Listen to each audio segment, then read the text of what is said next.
Hola, hola, hola, ¿qué tal? ¿Cómo están? ¿Cómo están? Queridos amigos todos de este programa del canal de Acuarela Latinoamericana, programa que está compuesto de varios compañeros, varios amigos, y hoy día tenemos a Henry. Hola Henry, ¿qué tal? Buenos días, ¿cómo están todos ustedes? Bien por acá. Buenas tardes por acá. Como estamos en distintas partes, hoy día en el mundo como estamos así, podemos decir buenos días, buenas tardes, buenas noches, qué sé yo. Conversábamos un poquito antes del programa. Yo le había tirado un poquito la insinuación el programa pasado con respecto a lo que estaba pasando.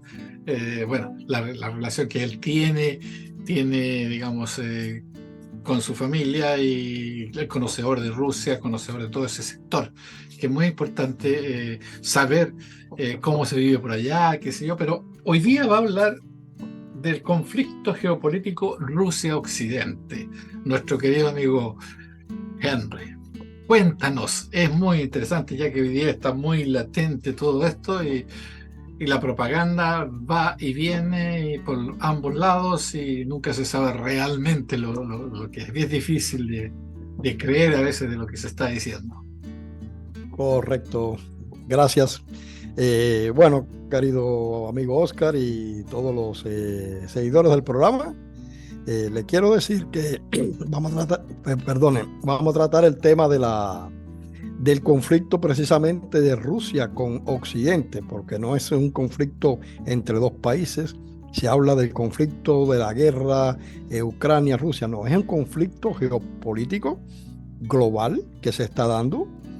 Es un conflicto que hay que verlo en el marco de lo que es el sistema capitalista. Es un sistema que desde que surgió sobrevive sobre la fuente primero de la expansión económica, y esa expansión económica conlleva las contradicciones internas de todo el sistema capitalista y con ello a los conflictos.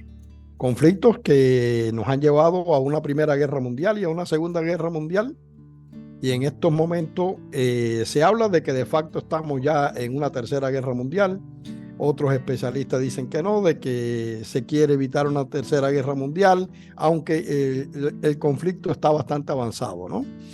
Ahora, hay que ver esto también, el marco de lo que es Rusia.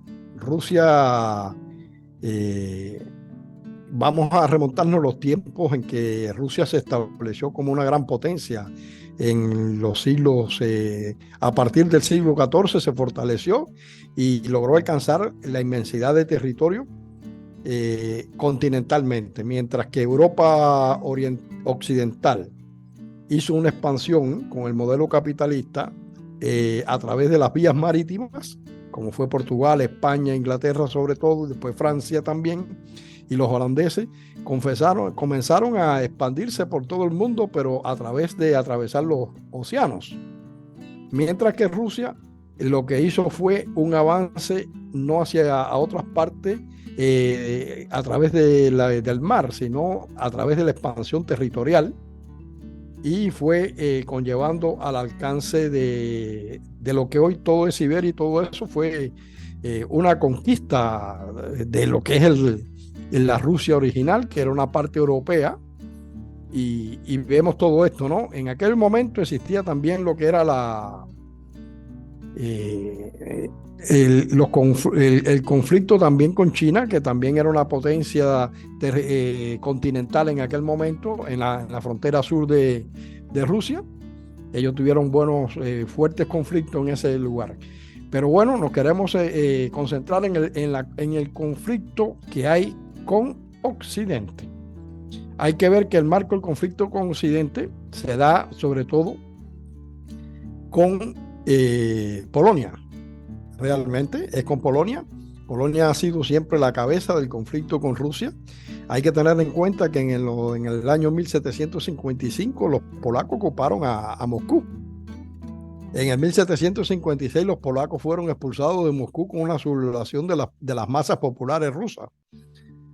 También hay que tener en cuenta que Rusia de facto ocupó después de la época napoleónica a Polonia, pero se da un caso muy importante porque de facto el actuar de Napoleón con su ejército había provocado que Polonia dejó de existir como Estado.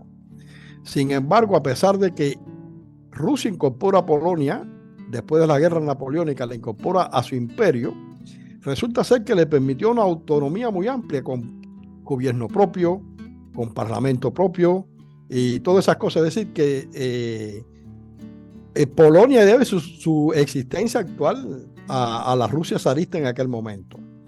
Y posteriormente se da también el conflicto después de la Primera Guerra Mundial, donde la Unión Soviética, que surge sobre las ruinas del Imperio Ruso,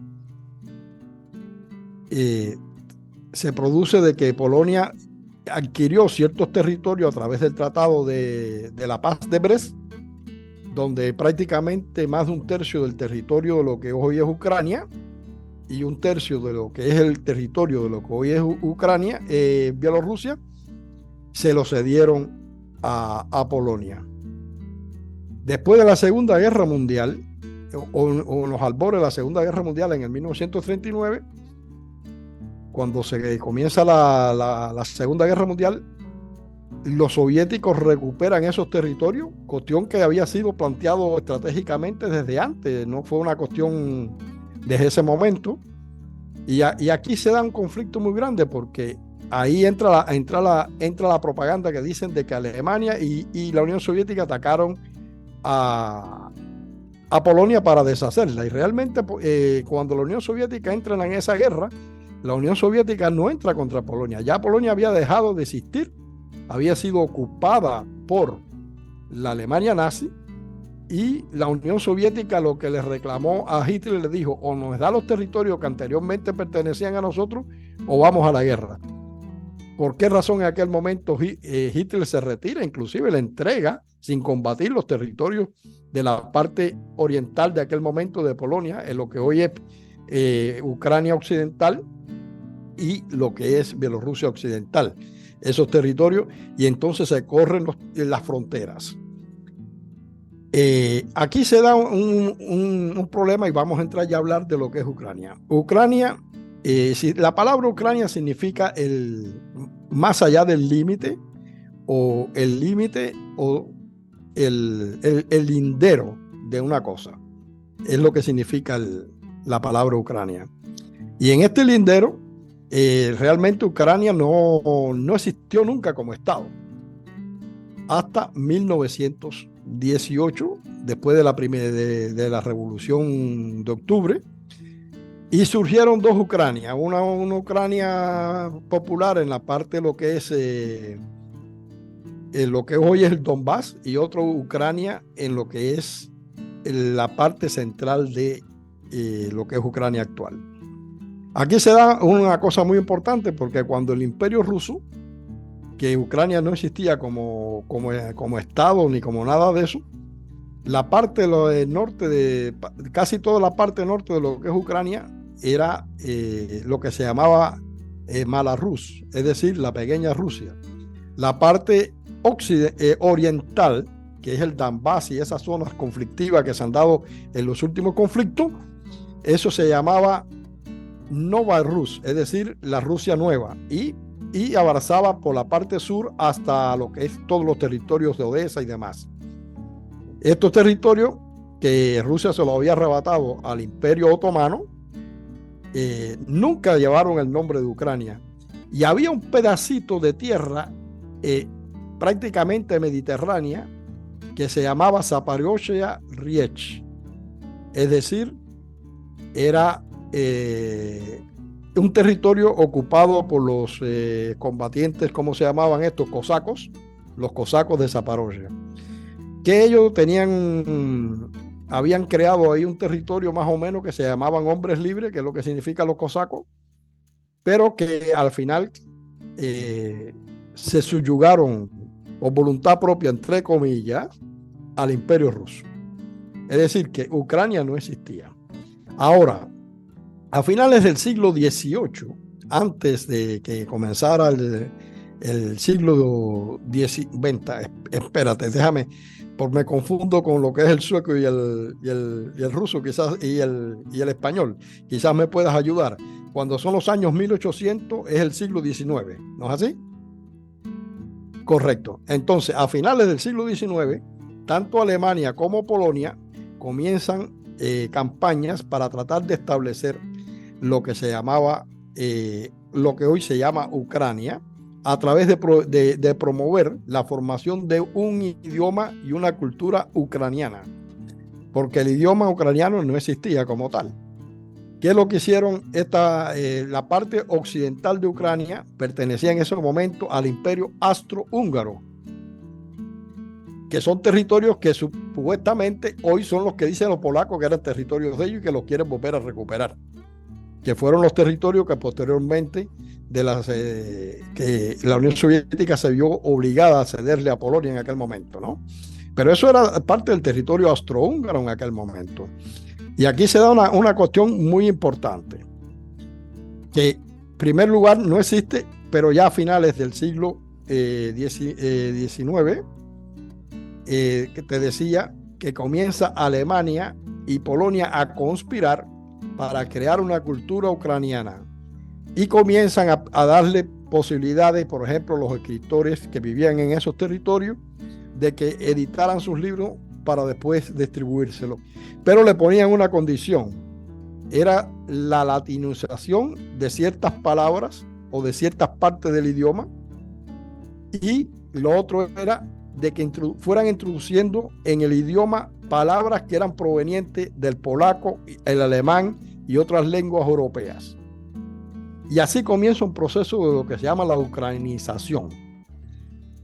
Al mismo tiempo se da un fenómeno en la parte austrohúngara de que surge una organización política que comienza a actuar, y es cuando surge la palabra Ucrania y se hace el concepto de Ucrania ideológicamente como un territorio, y estas organizaciones comienzan a luchar contra los austrohúngaros para lograr la independencia y formar un estado ucraniano, pero nunca lo llegaron a formar. Eso es lo más interesante del caso. Y crean un ala militar de esta organización.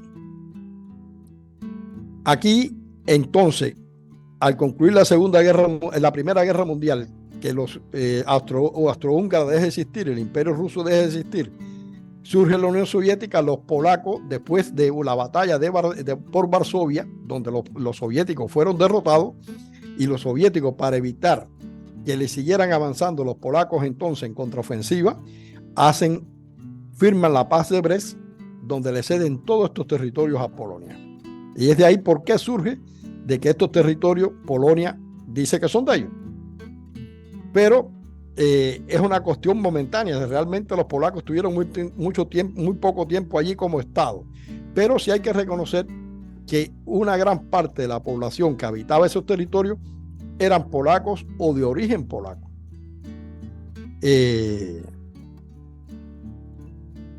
Esta organización por la independencia, que ahora no recuerdo cómo se llama. Perdona, una pregunta con respecto a la comunicación. El idioma ucraniano es un idioma especial. Si no existía Ucrania, ¿qué idioma es el que hablan? Bueno, ahí lo que se hablaba era un dialecto ruso que se llamaba malarus, producto a la parte norte de la que es donde está situado Kiev, que esa parte, todos esos territorios se conocían como Malaya Rusia, es decir, la pequeña Rusia.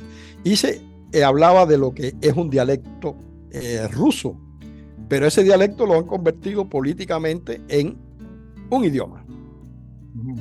Y la transculturalización que te hablaba a través de la influencia, de que los polacos hicieron influencia de la Iglesia Católica en estos territorios, porque anteriormente dominaba la Iglesia Ortodoxa, y la transculturalización lingüística que fueron obligando o influyendo de tal manera que fue modificándose un poco este dialecto, y bueno, hoy en día se le reconoce como un idioma independiente, ¿no?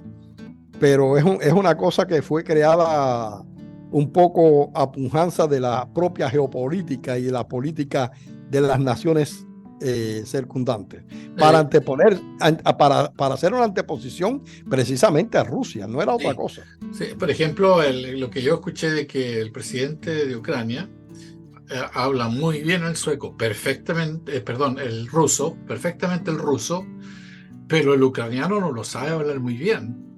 Y quienes saben ucraniano notan inmediatamente que trata él de hablar de ucraniano es imposible.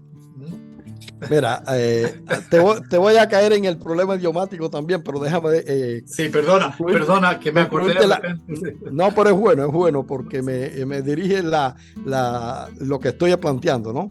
Pero antes de pasar a ese tema, te quería decir que Bismarck, el que era el Kaiser de Alemania, él llegó a decir que Rusia, si para poder derrotar a Rusia, es decir, para poder destruir a Rusia, la única vía era quitarle a lo que es el territorio de Ucrania, ¿no? Y anteponérsela como una antirrusia, que es la política que se está llevando hoy en la actualidad. Eso no es nuevo, eso viene de a finales del siglo XVIII, principios del siglo XIX, principios del XX. Ahora, aquí en cuanto al idioma, esto es una parte que el idioma ha sido el gran detonante del conflicto interno en Ucrania. Mira, hay que tener en cuenta, como planteábamos, que ser ucraniano en la parte occidental se convirtió en una identificación con ser ucraniano en la parte occidental, con anteposición primero al Imperio Austrohúngaro y a los polacos. Estas organizaciones que tenía, o esta organización que tenían los nacionalistas, que así era como se hacían llamar los nacionalistas ucranianos, ellos hicieron crímenes bárbaros contra la población civil polaca. Hay una ciudad donde entraron y mataron a más de 30.000 hombres, sobre todo mujeres y niños. Y hay un monumento donde se ve a los niños masacrados y todo eso. Hicieron atrocidades contra la población civil polaca para obligarlos a abandonar los territorios de lo que es hoy Ucrania occidental. Lo que Polonia reconocía como las provincias galicianas, así como lo llamaban, que es Ivano-Frankivsk, Ternópil y Lvov, es decir, la ciudad del condado de León. Bueno, volviendo ahora al problema lingüístico, que es la parte de la expresión del conflicto en Ucrania. ¿Por qué? Ahí lo primero que hay que ver es que la pregunta es: ¿quiénes son realmente los que hablan ucraniano en Ucrania? Vamos a hacer un análisis. Resulta ser que tanto los que se identifican como ucranianos como los que se identifican con otras nacionalidades, la mayoría rusa, alrededor del 95% de la población habla perfectamente en ruso.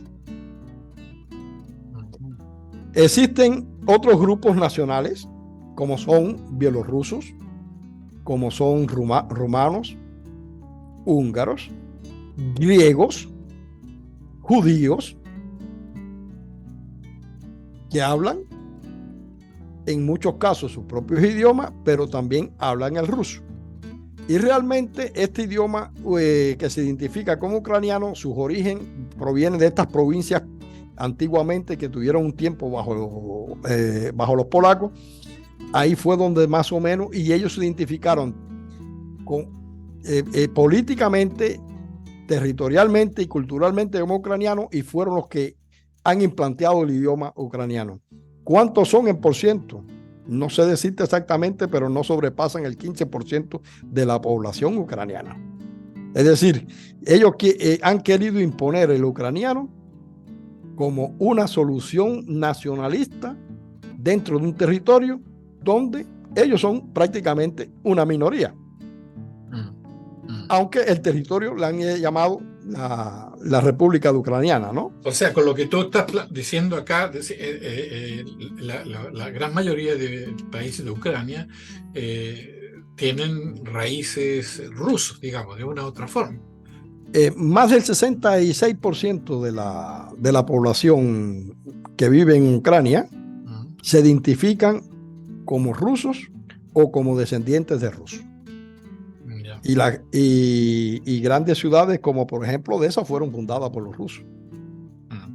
Entonces aquí el fenómeno que tenemos es un fenómeno lingüístico, porque los ucranianos, después del golpe de Estado que hicieron los nacionalistas, estos nacionalistas que hay que tener en cuenta que durante la Segunda Guerra Mundial unieron a las fuerzas estas que ellos tenían su brazo armado y su brazo político, lo unieron a Hitler para combatir contra la Unión Soviética. Y las atrocidades que hicieron estos nacionalistas contra la población judía, contra la población bielorrusa, contra la población rusa, fue tan grande que existen diarios de oficiales alemanes, inclusive de la SS, que se sentían asqueados de la violencia y la, ¿cómo se dice? Los métodos represivos que utilizaban los ucranianos contra la población civil ahí. Imagínate que los nazis alemanes se asqueaban. Imagínate cómo sería esto. Además, no solamente cometieron crímenes en el territorio ucraniano, se vestían de como si fueran guerrilleros soviéticos, se metían en el territorio de Bielorrusia, por ejemplo, y asesinaron aldeas completas. Y esto lo hicieron conjuntamente con los nacionalistas del Báltico, porque tenían grandes comunicaciones y tenían divisiones completas, que eso que ahora le dicen batallón Azov, y esos nombres que surgen de batallones y cosas, resulta ser que son las mismas unidades de combate que tenían en la época en que ellos combatían con los alemanes contra la Unión Soviética.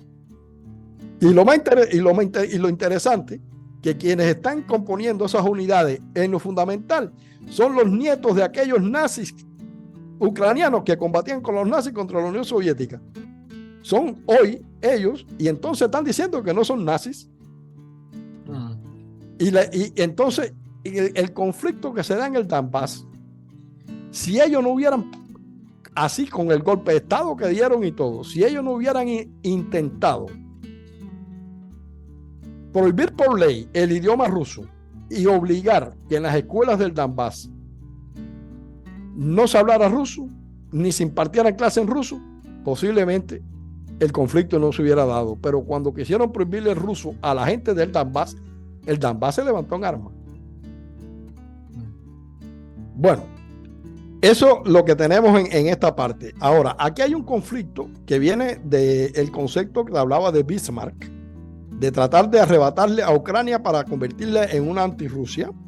Y este concepto lo ha asumido muy bien Occidente en la actualidad. Ya no voy a hablar en la época soviética, porque resulta ser que en la época soviética estos nacionalistas, después de la Segunda Guerra Mundial, que terminó en 1945, siguieron combatiendo contra la Unión Soviética hasta 1956. En el 1956, después de haber sufrido grandes bajas, porque le dieron fuerte militarmente, después de que se llevaron ciertas negociaciones que conllevaron al conflicto actual que hay. ¿Por qué razón? Porque ellos se desmovilizaron, pero la desmovilización significó para ellos que Nikita Khrushchev le permitió que formaran parte de las estructuras estatales soviéticas y de partidistas. Muchos nacionalistas de estos se fueron mudando a otras regiones fuera de los territorios de la Ucrania occidental, esta que estamos hablando, y asumieron cargos de dirección política y administrativa, y con esto fueron influyendo grandemente en la ideología nacional dentro de lo que es el territorio de la actual Ucrania. Y yo personalmente considero que Nikita Khrushchev tiene una gran responsabilidad histórica por eso que hizo, aunque dicen, lo justifican de que bueno, que había que lograr la paz de todas maneras. puede ser. Y el otro error que hizo Nikita Khrushchev violando la constitución de la Unión Soviética es que le cedió Crimea a Ucrania. En el 1957 creo que le cedió, o 58, 57 creo que fue, que le cedió Crimea a Ucrania. Algo que completamente... Pero ahí se da otro fenómeno, porque le cede a Ucrania, pero no la ciudad de Sebastopol. La ciudad de Sebastopol sigue siendo una parte de Rusia en aquel momento. Cuando se desmembra la Unión Soviética, resulta ser de que todo, incluido Sebastopol, quedó en manos de Ucrania. Sin más acá. Y lo interesante es que en Crimea se hizo un plebiscito y proclamaron en aquel plebiscito, estamos hablando año 1991-92, acabado de desmembrarse la Unión Soviética, de que ellos querían ser parte de Rusia. Lo mismo pasó en el Donbass, que hicieron un plebiscito y querían ser parte de Rusia. Lo mismo pasó en el territorio de lo que es en Moldavia, que es Moldavia, que le decíamos en español antiguamente Moldavia, ahora le dice Moldova, el territorio de Transnistria. Ellos hicieron un plebiscito y se declararon que querían ser parte de Rusia. Y estos plebiscitos nadie los reconoció, ni la misma Rusia. Es decir, que los pueblos de esos territorios no querían formar parte ni de Ucrania ni de Rusia. Y todo esto se va agravando a medida que va pasando todo este proceso. Y hay que tener en cuenta, y ahora vamos a caer en el conflicto grave que hay. Cuando la Unión Soviética se desmembra, todos los ministerios rusos que surgieron después, y tanto de Rusia como de todas las repúblicas estas que se desmembraron, que surgieron como país independiente, los asesores norteamericanos florecieron por todos los lugares. Por cada funcionario nacional que había un asesor americano. Le escribieron los americanos escribieron la nueva constitución de Rusia, y esa constitución inclusive le impedía a Rusia utilizar el dinero de las ganancias de las exportaciones de petróleo. Tenía que invertirla en la deuda interna de los Estados Unidos. Es decir, de facto, Rusia estaba pagando ¿cómo se dice? Impuesto a los Estados Unidos. Y desde del 2005 a la fecha, que Putin comenzó a llevar una política de tratar de sacar a Rusia de esa situación de estado vasallo, comenzó acrecentándose el fenómeno de la confrontación.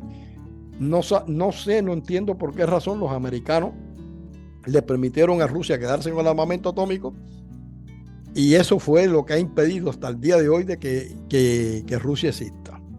El conflicto que se está dando no es un conflicto con Ucrania, es un conflicto de Rusia con Occidente, los Estados Unidos y la OTAN.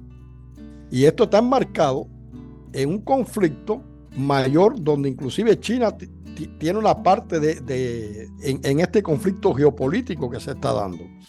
Pero lo que sí hay que tener claro es una cuestión, porque hay quienes piensan, no, porque Rusia, que es buena, que esto. No.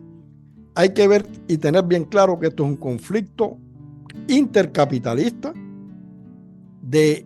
por la hegemonía mundial o por la repartición una nueva repartición del mundo, tanto de los mercados productivos, comerciales o financieros.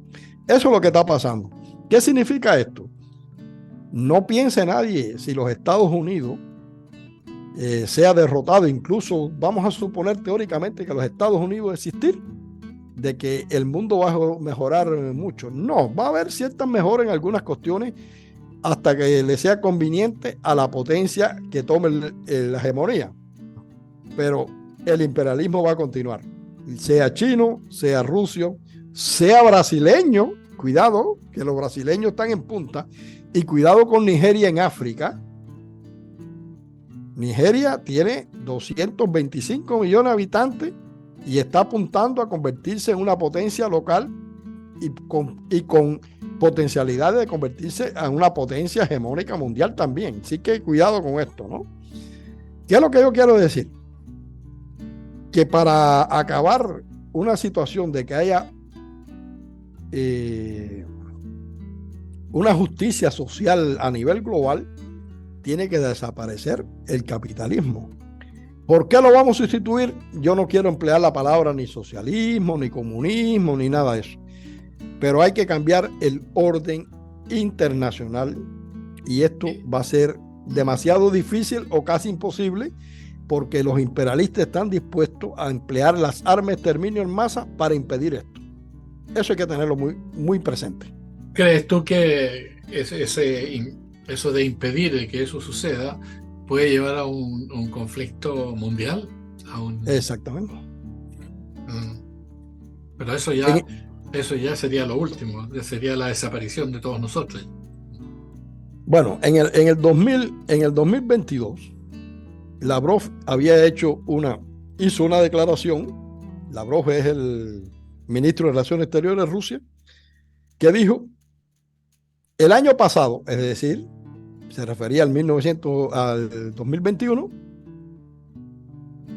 en 196 ocasiones estuvimos al borde de que empleáramos mutuamente el armamento nuclear.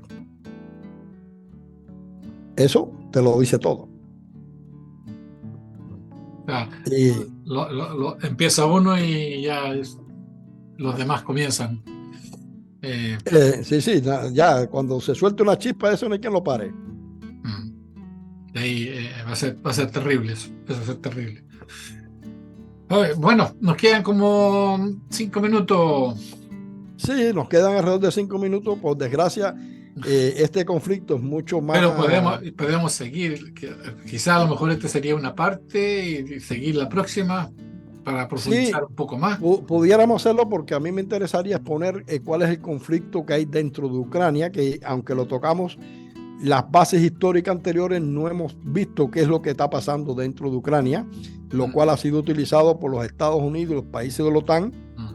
Y hay que tener en cuenta que todas estas políticas de sanciones económicas que le llaman, si nos referimos desde el punto de vista de la legislación internacional, es ilegal completamente, porque las únicas sanciones que se deben son reconocidas como legales son las impuestas por el Consejo de Seguridad de Naciones Unidas, pero ahora cualquiera pone sanciones a cualquier otro.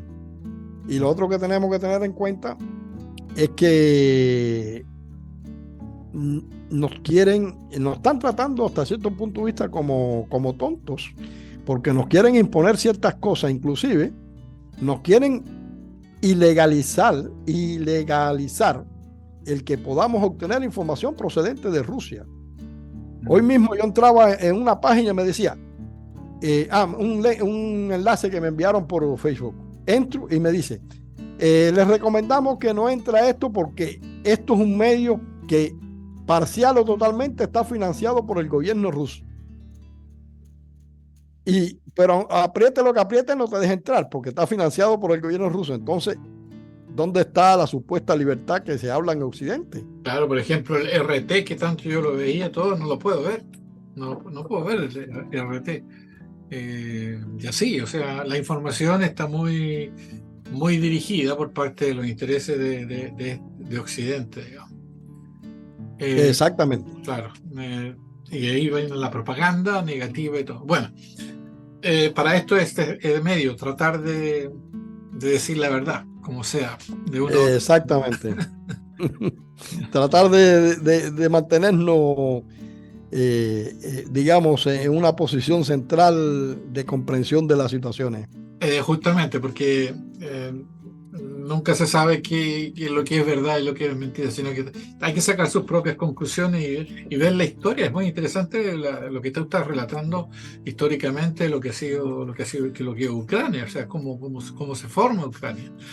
Ellos deseosos de pertenecer a Europa o a la Unión Europea o que sea una serie de que como que un sueño. Y eso también es otra cosa interesante, porque dentro de lo que es Ucrania también hay sectores que creo yo que deben no pensar en eso, deben ser más, por lo que tú dices, deben ser más ruso, qué sé yo, no sé, varias preguntas me hago. No, claro, yo que quería hacerte una anécdota muy curiosa. Sí. Yo visité el Museo de Poltava, donde se dio la gran batalla entre las tropas rusas y las suecas. Y allí me encuentro con un mapa de todo aquello, de toda esta parte europea. Y resulta ser que en ese mapa el Mar Negro no se llama Mar Negro, se llama Mar de Suecia. Es una cosa interesante, ¿no? Es Ya. decir, que los intereses suecos eran tan Sí, grandes, que el mar inclusive llevaba el nombre de Suecia. Así ah, que es interesante. sí, sí, sí, hay muchas cosas históricamente que uno no, las desconoce y muchos opinan sin conocer esa verdad, esa Exactamente. realidad. Bueno, tenemos que despedirnos, entonces quedamos pendientes, continuamos la próxima vez. Correcto. ¿Eh? Quedamos en eso. Un abrazo grande y nos vemos. Chaito. Hasta luego. Y a ustedes, queridos amigos, todos, un caluroso abrazo fraternal de mi parte y nos vemos pronto. Chaito.